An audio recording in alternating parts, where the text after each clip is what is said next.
Pasang target pertahankan gelar juara umum SEA Games dan membina serta mengembangkan talenta potensi tanah udara, PPPLT tunjuk Frank Vrijsenhoven sebagai pelatih tim nasional tenis Indonesia.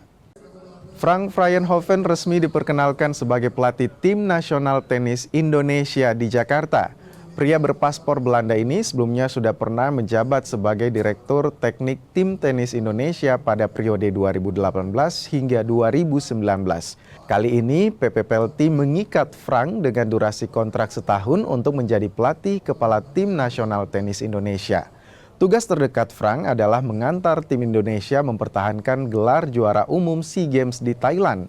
Ketua Umum PPPLT Nurdin Halid bilang selain tim nasional senior, Frank juga akan terlibat dalam pengembangan potensi talenta junior serta pelatihan untuk para pelatih lokal. Master Frank ini dari Belanda yang sudah mengenal daripada anatomi pemain-pemain Indonesia.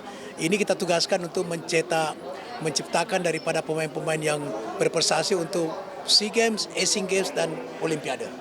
Karena tugas kita tidak mudah, yang mempertahankan juara umum. Kalau 2 tahun lalu kita bisa merebut juara umum dengan 4 emas, ya kita berusaha mempertahankan minimal juara 4 emas.